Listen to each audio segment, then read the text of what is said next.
Welcome to the stovetop. This really isn't a location that I ever thought I would film a speaking Squibbish at, but I think it's kind of appropriate based on the inspiration for this video. So this is where I film a lot of my reviews in my tiny ass kitchen because this is the biggest open space with the best lighting. This is the place where I can position the camera best. Sometimes I can use the countertop, but for the most part, it's the stovetop. And I did a video on why we have this stove, this oven, and what it means to us, and why I use it. So without rehashing that too much, the inspiration for this video came from a video that I shot a week ago where I reviewed frosted strawberry milkshake Pop-Tarts right here on the stovetop. I got a comment from one of my YouTube friends, Patriot in the Dark, and he asked why I didn't try out the Pop-Tarts heated. I just took them out of the bag and ate them cold. And I thought about it, and he brings up a good point because I also did a wine review recently. I shot it over the course of 2 days. So on the first day, I drank the wine at room temperature. That's normally the way I drink wine. But if I don't finish the bottle, I put it in the fridge. So from time to time, I will have wine that's chilled. The next day, since the wine was chilled, I went ahead and talked about my opinion of it chilled. Why not? Try to do a thorough review, right? So why didn't I do it with the Pop-Tarts? Well, I guess I really didn't think about it, but it really comes down to what's the deal with me and eating cold food. I've met people throughout the course of my life who will not eat cold food unless it's something that's supposed to be cold, like ice cream, right?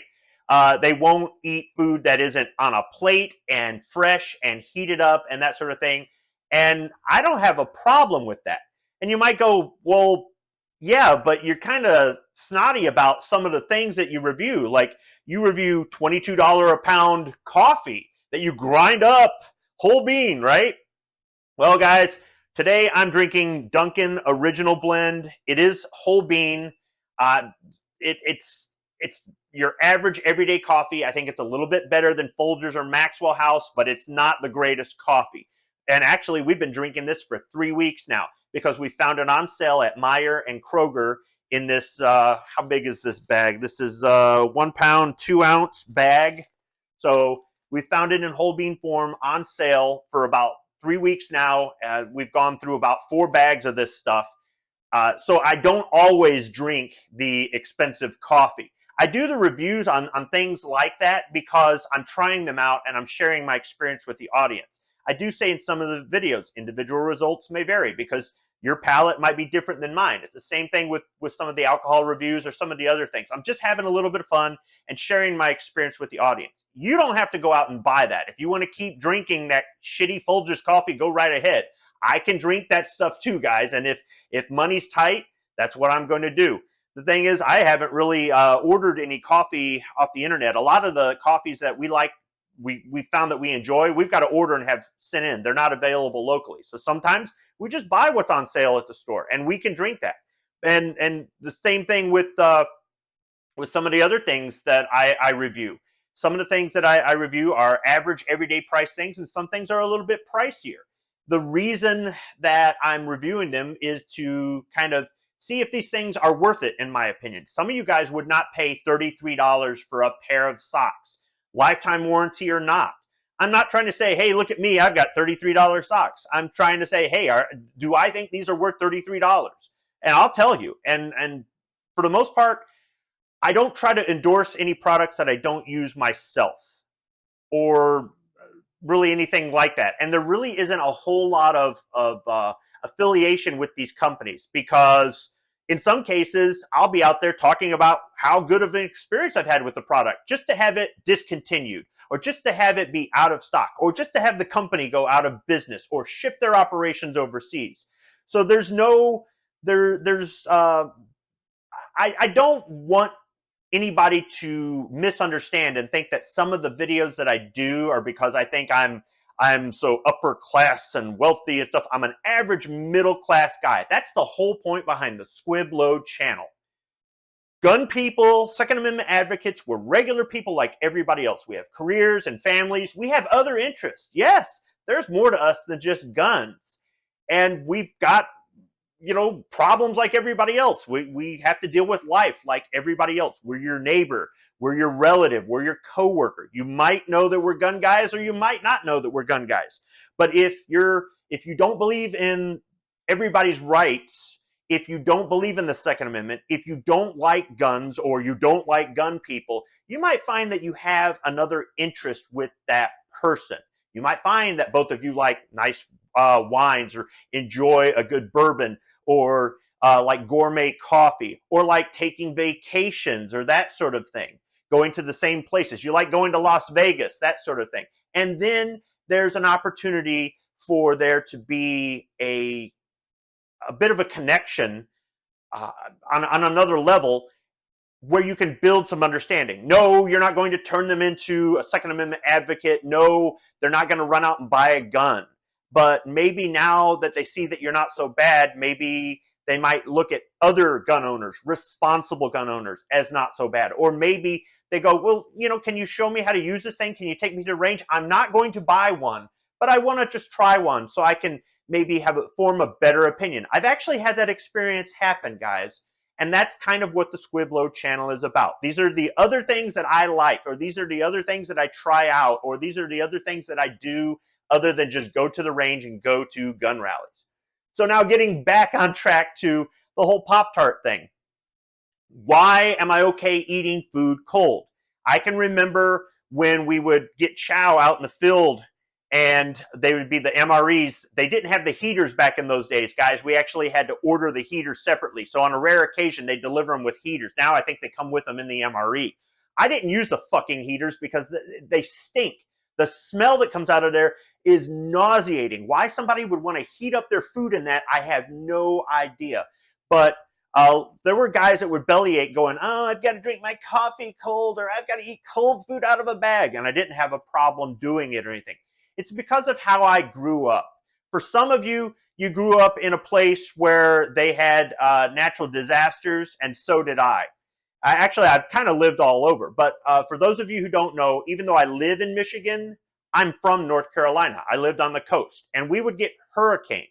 And when you see that stuff on the news, you're thinking about all the property damage. Well, yeah, if you got a row of $1 million beach houses that get wiped out, you can rack up a pretty hefty bill. Not to say that other things don't get damaged, but the people who live there are used to this sort of thing, and they know what to do to prepare. It's not like we don't know it's coming. The people that get stuck there are the ignorant ones who say that they had no place to go, but really everybody's got somewhere to go. It's just how you handle it.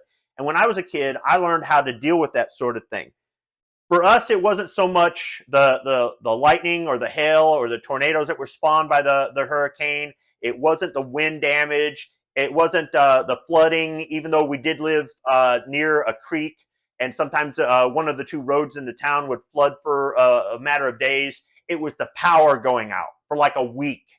So that's what we really had to deal with. So one of the things that we learned how to do was to keep certain non-perishable foods in the house, certain things with a long shelf life, like Pop-Tarts, in the house that you don't have to heat up to eat. You can actually open up a can and put a spoon in there, and there's your meal. And to this day, I can still open up a can of beans or a can of ravioli or a can of soup or what have you and eat it cold right out of the can, the same way I can take Pop-Tarts right out of the wrapper and eat them cold. And it's actually done, it's served me well because, like I said, there we are sitting on the mountain eating MREs, and these guys are just whining and complaining, and I'm wolfing down my MRE, and I'm still hungry, and these guys are giving me their, stuff out of theirs because they don't want to touch it because it's cold. So, hey, you're lost, pal. I didn't have an issue with it. And also, it's come in handy with my career choice. For more than 20 years, I've done facilities maintenance or plant maintenance. And part of the job requires you to be able to respond to emergencies. If there's a leak or there's a safety issue or the power goes out or just something breaks down, and sometimes you've got to address it immediately, a fire, things like that. And you might be sitting there having your lunch and somebody just, barges into your office and says, this happened, and you've got to drop what you're doing and go. It's kind of like being on call, that sort of thing. And it's not to say I can't take off for lunch. I can go out in town and go have lunch. And a lot of people do that.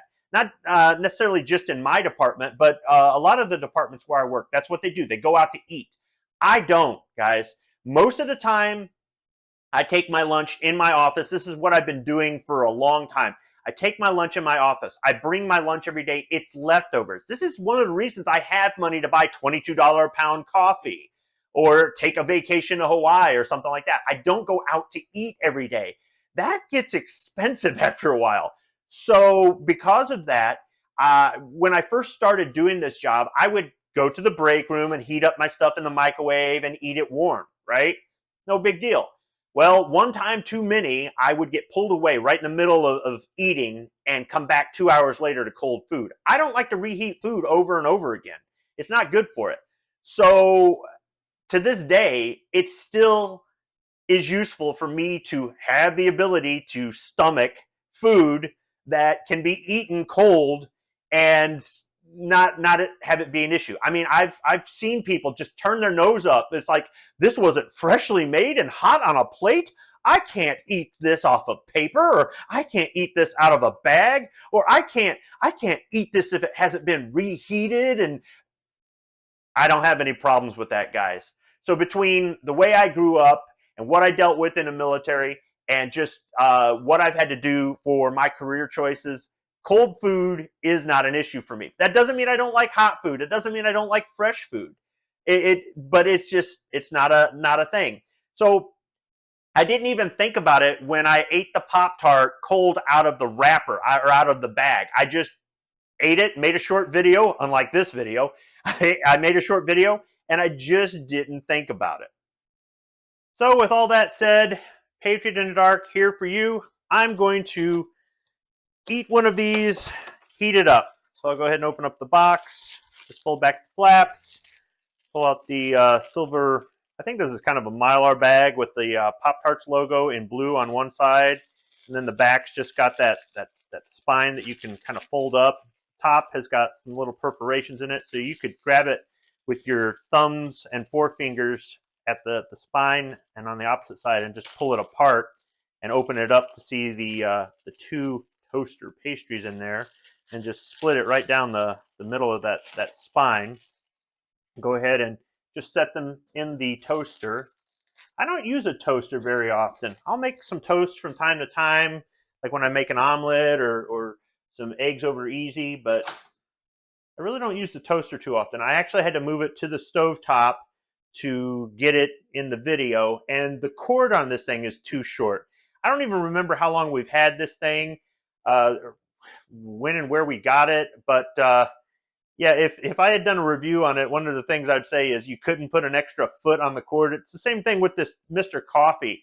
These things, when they break, I just pitch them and go get another one. I mean, they're anywhere between $30 and $50. I think this one was like $35. The cord on it is so short that it's really difficult to place it anywhere on the counter. I've got to be near an outlet. Same thing with this damn toaster. I don't know if I'm cooking this too long or not. I know the first time you run it, it tends to run a little bit longer. Then subsequently, everything after that, it takes a little bit less time. It's set for a bagel as far as I know.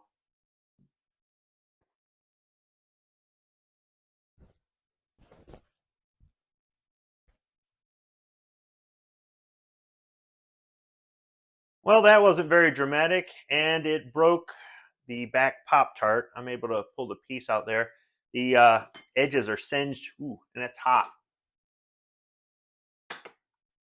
So it smells like cake just came out of the oven. Let me move this one that didn't break off to the side. I'll take the other one and just snap it open.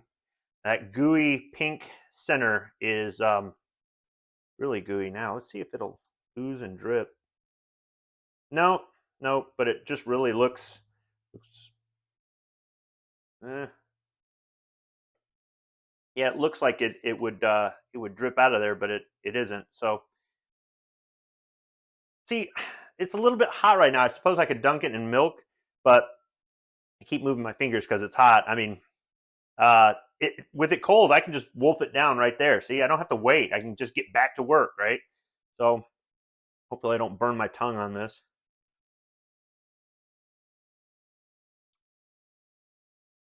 It's good hot. It kind of has a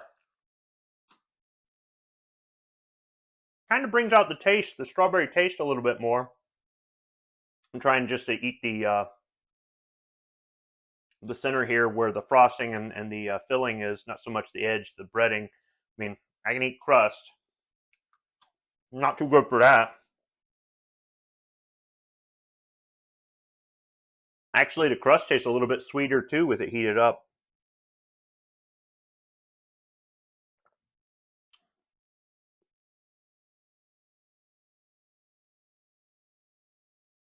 It's a lot more crumbly though, but it does go well with this Dunkin' Donuts coffee. So there you go, Patriot. I went back and reviewed it hot. I'd say it tastes a little bit better, but hot or cold doesn't matter to me. I'll eat them either way. I'll end up taking this box to work on Monday and just putting it in a desk drawer. When I need a quick snack in the morning, I'm feeling a little bit hungry, but I don't know what's about to happen next, or I'm expecting contractors in, or I've got a meeting to go to, or just things going on. I can just pull this out of the drawer, wolf it down, chug some coffee, and get back to work. And now you guys know a little bit more about me, and that's what Speaking Squibbish is all about. Why I am the way I am, why I say what I say, why I do what I do. Thanks for watching.